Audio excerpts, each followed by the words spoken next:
Hello students. तो आज की इस वीडियो में हम समझने वाले हैं चैप्टर नंबर 9 की जो बचे हुए टॉपिक है वे है example of circular motion, example of producing centrifugal force, centrifugal force और motion of a particle tied to string in a vertical circle. तो सबसे पहले टॉपिक की बात करते हैं एग्जांपल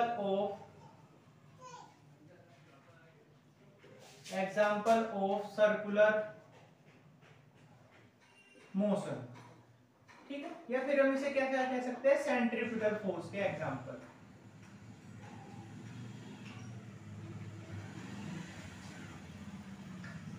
ठीक है, या तो ऐसे कह लीजिए वृत्तगति के उदाहरण या फिर अभिकेंद्र बल के उदाहरण। तो सबसे पहला एग्जांपल देखिए क्या है। जब कोई कार क्या होती है, किसी वृत्त पर मुड़ती है, ठीक है, और अगर उसे अभिकेंद्र बल ना मिले तो क्या होती है, फिसलकर दूसरी ओर चली जाती है। मान लीजिए ऐसे जा रही है, तो अगर अभिकेंद्र बल नहीं मिला तो किस साइड में चली जाती है, दूसरी साइड में चली जाती है। अगर इसे रिक्वायर्ड अभिकेंद्र बल मिला तो फिर तो ये इसी लाइन पर चली जाएगी अपनी, लेकिन अगर नहीं मिला तो ये क्या हो जाती है, दूसरी ओर चली जाती है।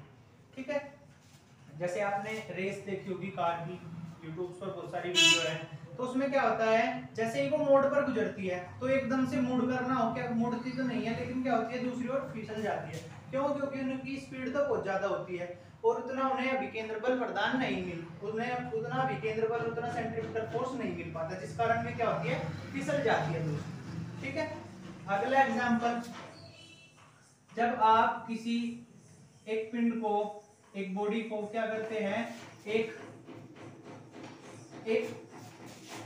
हॉरिजॉन्टल आप वृत्त में घुमाते हैं। ठीक है, कुछ इस तरह से आपने ऐसे घुमा रहे हैं, ठीक है, कुछ इस तरह से। तो ये क्या होता है, एक ऐसे पिंड पर वृत्त पर गति कर रहा है, ठीक है, लेकिन अगर ये रस्सी टूट जाए तो इस पर एक अभिकेंद्र बल लगा हुआ है क्योंकि वृत्त पथ पर गति करता है। तो जैसे ही रस्सी टूटेगी, जिस पॉइंट पर टूटेगी उसी पर ही बिल्कुल सीधा निकल जाएगा। ठीक है, जैसे मान लीजिए यहाँ टूटी तो इस ओर चला जाएगा, ठीक है, यहाँ टूट गई ऐसे चला जाएगा, यहाँ पर टूट गई तो ऐसे चला जाएगा। ठीक है, तो जिस भी पॉइंट पर टूटेगी उसी के इस यहाँ से 90 डिग्री का एंगल बनाते हुए बिल्कुल सीधी निकल जाएगी। ठीक है, तो ये एक एग्जांपल ये है। अगला एग्जांपल बहुत ही अच्छा एग्जांपल है और एग्जाम के लिए इंपॉर्टेंट है। एक वस्तु की, एक बॉडी की हॉरिजॉन्टल सर्किल में मोशन, अक्षैतिज वृत्त में गति। ठीक है, मान लीजिए ये एक कोई रिग्ड बेस है जिस पर डोरी का एक सिरा बंधा हुआ है और दूसरे सिरे पर m द्रव्यमान की वस्तु बंधी हुई है। ठीक है, कितने मास की, m मास की। ठीक है, अब ये क्या कर रहा है, कुछ इस तरह से गति कर रहा है। ठीक है, इस प्रकार से गति कर रहा है। ठीक है, जैसे पेंडुलम होता है, पेंडुलम तो भाई ऐसे ऐसे चलता है, लेकिन ये एक सर्किल में गति कर रहा है। ठीक है, मान लीजिए इस डोरी की लेंथ है l, ठीक है, कितनी लेंथ है, l, और इसका द्रव्यमान m है तो उसका वेट mg किस ओर नीचे करेगा, mg और नीचे की ओर एक्ट होगा।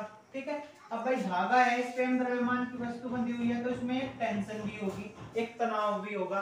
तनाव को हम T से डिनोट करते हैं। ठीक है, इस तनाव को हमने दो घटकों में विभाजित कर लिया, एक तो T cos थीटा और एक T sin थीटा। ठीक है, T cos थीटा तो वेट को बैलेंस करेगा, वेट को बैलेंस कर रहा है, और T sin theta required centrifugal force प्रदान करेगा। ठीक है, आवश्यक अभिकेंद्र बल प्रदान करेगा। यही दो बात मैं लिख लेता हूं। T sin थीटा तो क्या करेगा, अभिकेंद्र बल प्रदान करेगा। अभिकेंद्र बल का सेंट्रीफ्यूगल फोर्स का फॉर्मूला क्या होता है, mv²/r। ठीक है, r क्या है, रेडियस है इस सर्किल की। ठीक है, और T cos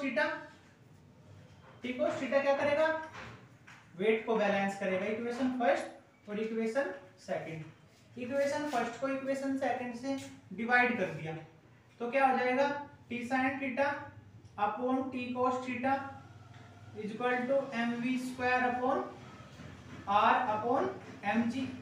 m से m कट गया, t से t कट गया, और आ गया हमारा answer tan theta is equal to v² upon rg। यही जो है हमारी एक आवश्यक शर्त भी है अभिकेंद्र बल के लिए कि tan थीटा की वैल्यू किसके बराबर होनी चाहिए, r into V square upon R into G. ठीक है, बहुत ही अच्छा एग्जाम्पल है, आ सकता है ये आपके पेपर में, ये आ सकता है। ठीक है, चलिए अगर मैं यहाँ से, अगर मैं इसके ये देखूं कि एक चक्कर कितने टाइम में पूरा कर रहा है, तो एक चक्कर कितने टाइम में पूरा करेगा, उसके लिए हम क्या करेंगे, v भाई चाल बराबर क्या होती है, स्पीड इज इक्वल टू दूरी बटे समय, डिस्टेंस अपॉन टाइम। ठीक है, v is equal to d upon t. अब v is equal to distance कितनी कवर कर रहा है, 2 पाई आर, सर्किल की सरकमफेरेंस, वृत्त की परिधि 2 पाई आर, और टाइम कितना है t। ठीक है, तो यहाँ से मैं क्या करूंगा, v की वैल्यू यहाँ पर रख लूंगा, इसे साइन और कोस में तोड़ लेंगे दोबारा, sine theta upon cos theta is equal to 2 pi R square upon T square into R G. ठीक है, आर जी है वाला, आर से एक आर कट गया। ठीक है, अब मुझे तो t की वैल्यू निकालनी है, तो T square is equal to कितना होगा, 2 pi R upon G into sine theta into cos theta. ठीक है, अगर मैं r की वैल्यू निकालूं तो r की वैल्यू कितनी है, पाइथागोरस थ्योरम से, अगर ये एंगल थीटा है, ठीक है, कुछ इस तरह का एक एंगल बनेगा, ये थीटा, ये r, ये l। ठीक है, तो Pythagoras theorem, sorry Pythagoras theorem से नहीं, यहाँ से हम साइन थीटा से निकाल लेंगे, sine theta is equal to कितना होगा, r अपॉन l, तो r की वैल्यू कितनी हो जाएगी, l sine theta, l sine theta, यहाँ पर वैल्यू पुट करेंगे तो t is equal to under root भी ले लूंगा मैं, सॉरी ये इसका स्क्वायर करेंगे तो 4 पाई स्क्वायर हो जाएगा, यहाँ पर एक गलती कर दी हमने, चलिए 4 पाई स्क्वायर, r की जगह l साइन थीटा, r की जगह हमने कितना लिख लिया, l sine theta into cos theta upon G sine theta, और साइन थीटा से साइन थीटा कट गया, 4 पाई स्क्वायर अंडर रूट से बाहर आ जाएगा। ठीक है, अंडर रूट से बाहर आते ही कितना होगा, 2 पाई, तो t is equal to 2 pi under root l cos theta upon G. इतना टाइम उसे लगेगा, अगर हम उसके टाइम कैलकुलेट करें तो इतना टाइम उसे लगेगा एक चक्कर कंप्लीट करने में, कितना, t is equal to 2 pi l cos theta upon G. ये बहुत ही अच्छा एग्जांपल है, आ सकता है आपके एग्जाम। ठीक है, चलिए आगे चलते हैं आज का अगले टॉपिक पर। अगला टॉपिक है हमारा example of producing centripetal force in daily life. दैनिक जीवन में अभिकेंद्र बल अभिकेंद्र बल के एग्जाम्पल। ठीक है, चलिए कैसे करेंगे, सबसे पहला एग्जाम्पल है, ये भी एग्जाम के लिए बहुत इंपॉर्टेंट है। मान लीजिए एक साइकिल सवार है, ठीक है, ये एक साइकिल सवार है, कुछ इस तरह से मैं बना लेता हूं उसे। ठीक है, ये एक साइकिल सवार है, तो जैसे ये एक स्ट्रेट लाइन में गति कर रहा है तो कोई दिक्कत नहीं है, ऐसे ही चला रहा है। लेकिन जब ये किसी मोड़ से गुजरता है, मान लीजिए किसी इस मोड़ से गुजर रहा है, तो ये क्या करेगा, मोड़ के केंद्र की ओर अपने शरीर को झुका लेता है। ठीक है, मोड़ के केंद्र की ओर, टर्न के सेंटर की ओर अपने शरीर को झुका लेता है। ठीक है, अब देखिए क्यों। मान लीजिए ये जो पॉइंट है, मैं इसे थोड़ा सा बड़ा बना रहा हूं,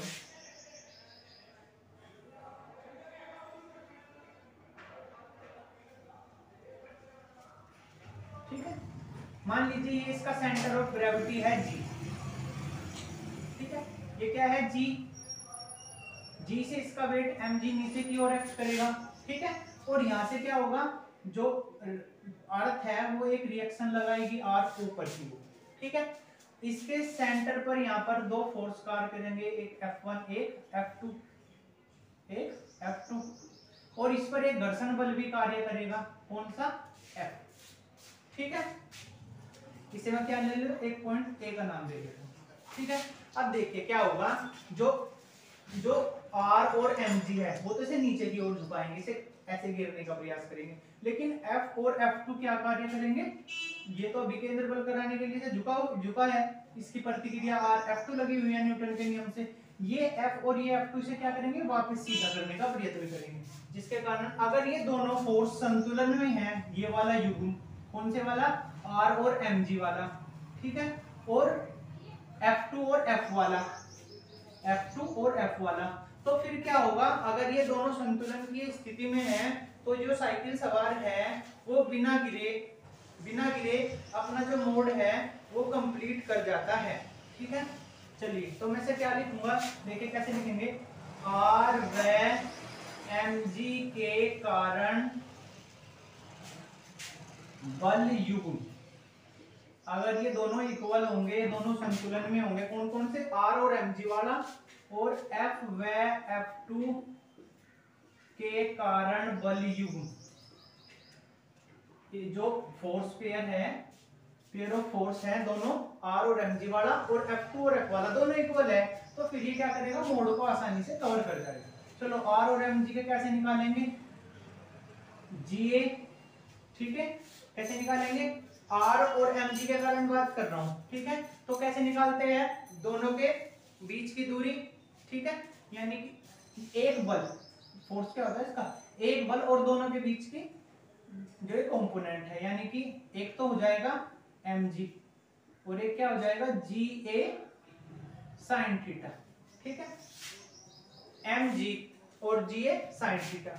और अगर F और F2 के कारण बात करूं तो कितना हो जाएगा, एक तो F कौन से वाला है, ये अभिकेंद्र बल, ठीक है, और GA cos थीटा कौन से वाला है, ये F कौन से वाला है, ये अभिकेंद्र बल वाला है, ठीक है।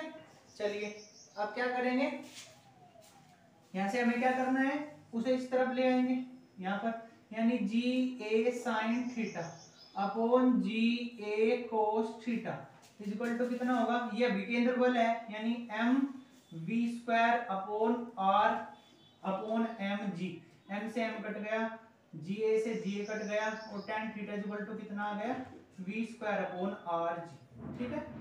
ये हमारा क्या हो गया, आवश्यक अभिकेंद्र बल की हमारी शर्त आ गई, ठीक है। चलिए, ये था हमारा क्या, कि जब कोई साइकिल सवार क्या करता है, किसी मोड़ से गुजरता है तो वो अपने शरीर को सेंटर की ओर झुका लेता है, क्यों झुकाता है, ताकि उसे आवश्यक अभिकेंद्र बल, रिक्वायर्ड सेंट्रीपिटल फोर्स मिल सके, ठीक है।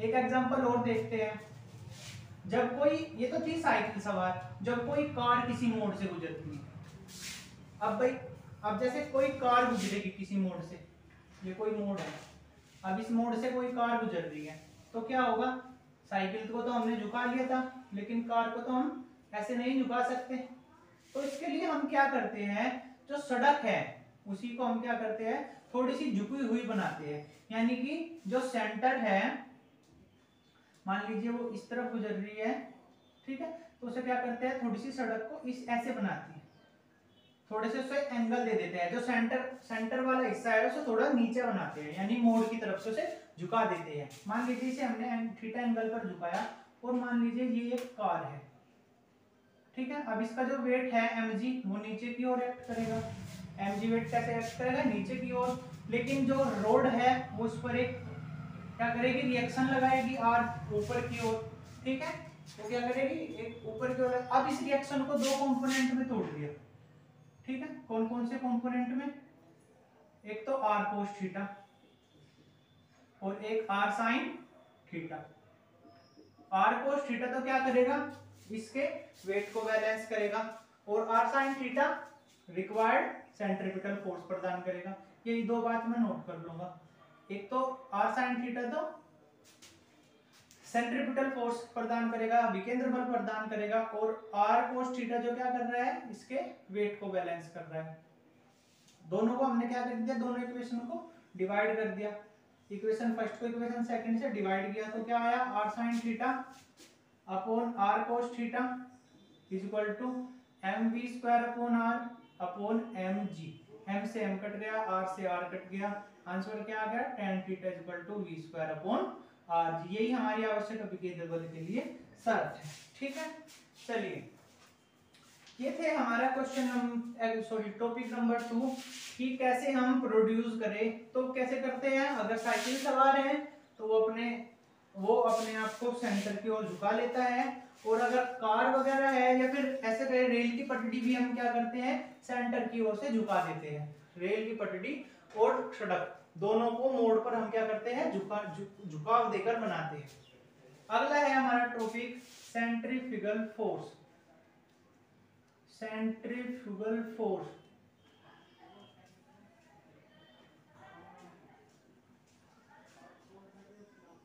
हिंदी में बोलेंगे अपकेंद्र बल। अब न्यूटन ने क्या कहा है कि भाई जब कोई फोर्स कहीं पर एक्ट होता है तो उसकी कोई रिएक्शन भी पाती है, ये न्यूटन ने बताया था। न्यूटन के तीसरा नियम क्या था, जब कोई वस्तु किसी वस्तु पर दूसरा बल लगाती है तो दूसरी वस्तु भी उसकी वस्तु पर इतना बल लगाती है। अच्छा, इसका मतलब क्या है, जब कोई एक वस्तु कोई बॉडी कोई सर्कुलर मोशन करती है, ठीक है, तो उस पर एक अभिकेंद्र बल लगता है। इस पर एक क्या लगता है, अभिकेंद्र बल लगता है। तो क्या होता है, जब इस पर अभिकेंद्र बल लगा हुआ है तो एक बल इस पर और कार्य करता है, जिसके अगर मैं इसे F1 को सॉरी इसे F कहूं तो इसे F डैश। एक बल अभिकेंद्र बल के विपरीत लगता है, जो मैग्नीट्यूड में परिमाण में तो अभिकेंद्र बल के बराबर होता है, लेकिन इसकी दिशा कैसी होती है, विपरीत होती है। ठीक है, यही है, इसी बल को हम बोलते हैं अपकेंद्र बल। यानी क्या, अपकेंद्र बल क्या है, अभिकेंद्र बल की प्रतिक्रिया। यानी अपकेंद्र बल क्या है, एक अभिकेंद्र बल की प्रतिक्रिया को हम क्या बोलते हैं, अपकेंद्र बल। The reaction of centrifugal force is called centrifugal force.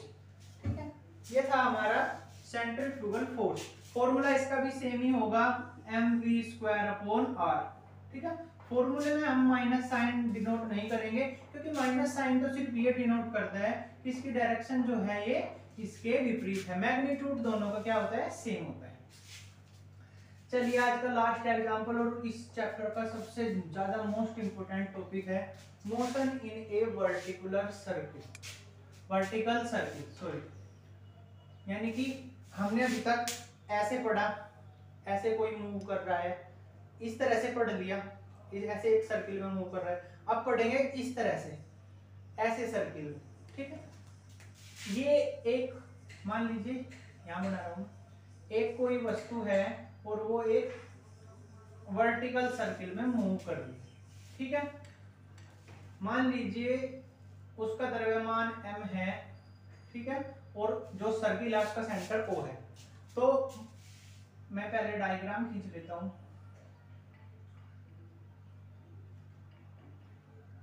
ठीक है, माना एक वस्तु है किसी पॉइंट P पर हम बात करें, द्रव्यमान क्या है, m। द्रव्यमान क्या है इसका, m। तो वेट कैसे काम करेगा, mg, नीचे की ओर। ठीक है, अब इसमें एक टेंशन भी होगी, ठीक है, क्योंकि धागा है तो टेंशन भी होगी। माना इसकी जो रेडियस है, या ऐसा कहे कि जो वायर है, जो स्ट्रिंग है, उसकी लेंथ जो है वो L है, ये L ही है सारी, क्योंकि रेडियस ही है। ठीक है, क्या है, L।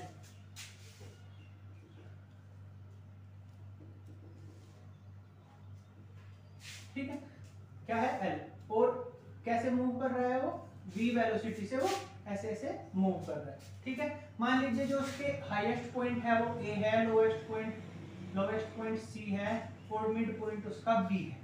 ठीक है, हाईएस्ट पॉइंट क्या है, A, लोएस्ट पॉइंट उसका C, और मिड पॉइंट उसका लोएस्ट पॉइंट उसका C, और मिड पॉइंट, इसे C ना कहके मैं इसे D बोल देता हूँ, क्योंकि एक जगह पर हम C में फिर निकल जाएंगे। हाईएस्ट पॉइंट क्या है, A, मिड पॉइंट उसका B, और लोएस्ट पॉइंट उसका D। ठीक है, और एट पॉइंट P उसका वेट क्या है, mg, नीचे की ओर है। ठीक है, वेट mg नीचे की ओर है। ठीक है, अब इस वेट को हमने दो कंपोनेंट में डिवाइड कर लिया, एक तो mg cos थीटा जो किसको बैलेंस करेगा, एक जो इसके टेंशन के विपरीत डायरेक्शन में है, और एक mg sin थीटा। ठीक है, जो इसको घूमने के लिए क्या कर रहा है, जो इसको क्या कर रहा है, mg sin थीटा क्या कर रहा है, ये इसके जो वेलोसिटी है उसके विपरीत दिशा में लगा हुआ है। ठीक है। अब देखिए ये क्या है, अगर मैं इसकी बात करूं, टेंशन है, इसके विपरीत mg cos थीटा लगा हुआ है और क्या कर रहा है, ये एक मूव कर रहा है किसमें, सर्कुलर मोशन में। ठीक है, यानी t इक्वल टू कितना होगा, यानी मैं इक्वेशन बनाऊं तो कुछ इस तरह से बनेगी, t minus mg cos theta equal to किसके बराबर होगी, mv स्क्वायर अपॉन r, जो इस पे अभिकेंद्र बल लगा हुआ है, क्योंकि अब ऐसे बल लगा हुआ है तो एक फोर्स इस पे ऐसे भी एक्ट होगा, F कौन से वाला, अभिकेंद्र बल। तो t minus mg cos theta equal to कितना होगा, F यानी mv स्क्वायर अपॉन r, यानी t के अगर मैं फॉर्मूला बनाऊं तो बनेगा mv square upon r plus mg cos theta, equation first. इसके हम अब आगे बात करें। अब अगर मैं एट पॉइंट ए पर बात करूं, एट पॉइंट ए, ठीक है, किसी पॉइंट यानी कि पॉइंट ए पर, डी से पॉइंट ए पर गई, कितना एंगल घूमे, डी से पॉइंट ए पर गई, कितना एंगल हुआ, 180। At point A theta equal to 180 degree, ठीक है, और cos 180 की वैल्यू कितनी होती है, -1। cos 180 की वैल्यू कितनी होती है, -1। फॉर्मूले में रखेंगे t equal to mv square upon r, t equal to, या फिर देखिए एक बात और मैं यहीं पर लिख देता हूँ, थीटा यहाँ पर क्या होगा, थीटा की वैल्यू कितनी हो जाएगी, 180, और यहाँ जाते जाते ऊपर जाते जाते इसमें तनाव क्या हो जाएगा, शून्य। यहाँ पर तो लटका हुआ है, खींचा हुआ है बिल्कुल धागा, ऊपर जाते जाते अब तो द्रव्यमान भी नीचे की ओर लगा हुआ है, तो ये बिल्कुल तनाव जो है यहाँ पर क्या हो जाएगा, 0, एंड t इक्वल टू क्या हो जाएगा, 0 रखेंगे यहाँ पर, 0 इक्वल टू m, मैं यहाँ पर va स्क्वायर लिख दिया, va क्यों, क्योंकि ए पॉइंट पर बात कर रहा हूँ, और प्लस mg इंटू -1, ठीक है, माइनस mg हो जाएगा, इस तरफ ले आएंगे, mva square upon r equal to mg, m से m कट गया, ठीक है, m से m कट गया। देखिए हमारी जो, इसे मैं यहाँ पर r ही ले लेता हूँ, या फिर l ही ले लीजिए, अगर l लेंगे तो यहाँ पर हमारे फॉर्मूले में भी l लेना पड़ेगा, l, ठीक है। चलिए, तो v इक्वल टू कितना हो जाएगा, अंडर रूट एल जी, ठीक है, v equal to L G, ठीक है, v इक्वल टू कितना होगा, एल जी, ठीक है। इसे हम vc भी बोलते हैं, vc क्यों, vc हम बोलते हैं क्रिटिकल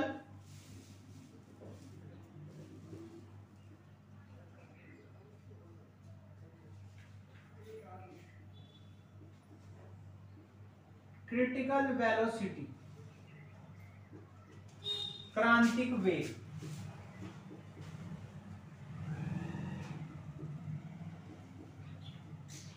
ठीक है। क्रांतिक वेग की डेफिनेशन समझिए, उस बिंदु पर वेग किसी भी, जब कोई पिंड किसी ऊर्ध्वाधर वृत्त में गति कर रहा है, तो वह पॉइंट जहां पर उसका तनाव शून्य हो, कहां पर शून्य है, ए पॉइंट पर, तो जहां पर उसकी टेंशन 0 हो, उस पॉइंट पर जो वेलोसिटी होती है उसे हम बोलते हैं क्रिटिकल वेलोसिटी। क्या बोलते हैं, क्रिटिकल वेलोसिटी, ठीक है। डिनोट कहीं से करते हैं क्रिटिकल वेलोसिटी को, vc से, लेकिन एट पॉइंट ए है तो मैं va लिख रहा हूं, अन्यथा किसी से डिनोट करते हैं vc equal to under root L G या जी एल, इसलिए मैंने यहाँ पर सी पॉइंट ना लिखकर यहाँ पर डी लिखा, क्योंकि इस पॉइंट पर भी हम क्या करेंगे, जैसे एट पॉइंट ए पर हमने va लिखा, यहाँ पर भी मुझे vc लिखना पड़ता है अगर मैं इससे सी पॉइंट लेता, इसलिए मैंने यहाँ पर सी की जगह डी लिख दिया पहले, ठीक है। तो vc इक्वल टू कितना हुआ, gl, ये तो बात हुई किस पॉइंट पर, ए पॉइंट पर। अब देखिए जैसे जैसे ये ऊपर जाती है, पी पॉइंट पर मैं बात करूं, ठीक है, अब मैं पी पॉइंट पर बात कर रहा हूं, मान लीजिए यहाँ से यहाँ पर आइए पी पॉइंट पर, पी पॉइंट पर आने में जो इसकी काइनेटिक एनर्जी जो घटती है, उतनी ही उसकी क्या होती है, जो इसकी काइनेटिक एनर्जी घट रही है, इसकी गतिज ऊर्जा घट रही है, उतनी ही इसकी स्थितिज ऊर्जा बढ़ जाती है, ठीक है। चलिए, अगर मैं गतिज ऊर्जा में घटाव देखूं, यानी डिक्रीजिंग देखूं, तो कितनी होंगी, 1/2 mv square equal to, sorry 1/2 mv square minus 1/2 mva square. भाई इस पर तो v है, तो इसमें से इस वाले पॉइंट की घटा दी, जितना भी घटे वो आ गया, ठीक है, और बढ़ा कितना, mgl, ठीक है, mgl, और प्लस mgl, तो इसके लिए देखूं, ये अब ये डिस्टेंस कैसे निकालेंगे, ये वाली डिस्टेंस देखिए कुछ इस तरह से बना हुआ है, ये एंगल थीटा है, इस एंगल को थीटा, ये एंगल थीटा है तो ये एंगल भी थीटा होगा। ठीक है, थीटा है और ये दिया हुआ है एल। ठीक है, और ये हमें निकालना है, तो कौन सा फॉर्मूला लग जाएगा, ये हमारा बेस है, cos थीटा का फॉर्मूला लगेगा। ठीक है, cos थीटा इक्वल टू कितना होगा, cos थीटा इक्वल टू कितना हो जाएगा, जो भी माना हुआ है मैंने, ON अपॉन L, और ON की वैल्यू कितनी हो जाएगी, L cos थीटा। ठीक है, यानी कि mgl plus mgl cos theta. ठीक है, चलिए एक बार 1/2 और m कॉमन ले लिया, तो v square minus va square की मैं वैल्यू रख लूंगा। va स्क्वायर की वैल्यू कितनी हो जाएगी, v की तो है अंडर रूट lg, तो va स्क्वायर की कितनी हो जाएगी gl इक्वल टू m, यहाँ से common gl plus gl cos theta. m से m कट गया, 2 की उधर मल्टीप्लिकेशन करेंगे, v स्क्वायर इक्वल टू, इसे भी उधर ले जाऊंगा, gl इधर माइनस का है उधर जाकर प्लस का, प्लस 2 की मल्टीप्लाई करी 2gl plus 2gl cos theta, 2gl cos theta. ठीक है, और v square equal to, v की वैल्यू कितनी होगी, अंडर रूट आ जाएगा, कितना 2 और 1 3, 3gl plus 2gl cos theta. ठीक है, और यहाँ से एक फॉर्मूला और बन सकता है, v equal to under root gl common ले लेंगे, 3 प्लस 2 cos थीटा। ठीक है, 3 प्लस 2 cos थीटा, ये किसका फॉर्मूला आ गया, वेलोसिटी का फॉर्मूला आ गया। ठीक है, किस पॉइंट पर, P पॉइंट पर। अगर मैं P पॉइंट पर देखूं,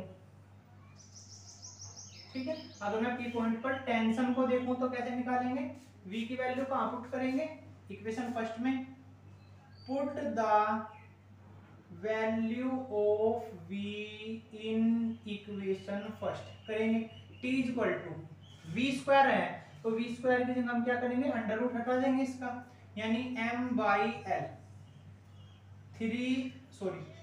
3 बार 3 प्लस 2 cos थीटा और प्लस mg cos थीटा, कौन से वाला है ये वाला mg cos थीटा, l से l कट गया, अंदर मल्टीप्लाई करी mg 3mg 2mg cos theta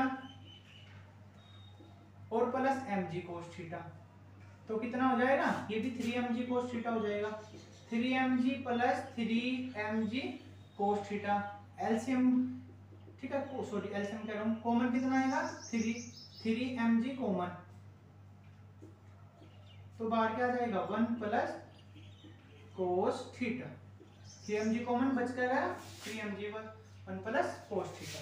अब देखिए इस फॉर्मूले से मैं किसी भी पॉइंट पर निकाल सकता हूं, देखो मैं एट पॉइंट ए दोबारा निकाल रहा हूं, एट पॉइंट ए पर बात करूं तो थीटा की वैल्यू कितनी है 180 का मतलब cos 180 की वैल्यू -1, अब -1 प्लस 1 कितना हो जाएगा 0, यानी t की वैल्यू कितनी हो जाएगी 0, जो मैंने बताया था कि a पर t की वैल्यू कितनी है 0। ठीक है, और v की वैल्यू कितनी आएगी -1, यानी -2 हो जाएगा, cos 180 -1 -2, 3 -2 कितना बचेगा 1, और यानी कितना बच जाएगा खाली gl। ठीक है, दोनों वैल्यू हमारी पहले आ चुकी है। ठीक है, अगर मैं डी पॉइंट पर बात करूं, एट पॉइंट डी पर थीटा की वैल्यू 0 है, अब 0 तो cos 0 की वैल्यू 1 और 1 2 की मल्टीप्लाई 3 में करा तो 6, यानी 6 mg आ जाएगा, और यहाँ पर कितना आ जाएगा, ये तो हो जाएगा 1 3 और 2 5, यानी v की वैल्यू कितनी हो जाएगी 5√5gl। ऐसे ही हम बी पॉइंट पर निकाल सकते हैं, एट पॉइंट बी पर थीटा की वैल्यू कितनी है 90 डिग्री, यहां से यहां तक 90 डिग्री, तो cos 90 0, यानी 3mg आ जाएगा t की वैल्यू, तो t इक्वल टू 3mg, और v की वैल्यू निकालूं तो ये 0, यानी v इक्वल टू कितना हो जाएगा √3gl। ठीक है, तो ये था हमारा motion of a particle tied to a string in a vertical circle. आज की इस वीडियो में हमने सीखा एग्जांपल ऑफ सर्कुलर मोशन, या फिर ऐसे बोल सकते हैं example of centrifugal force. Example of producing centripetal force in daily life, centrifugal force और motion of a particle tied to a string in a vertical circle.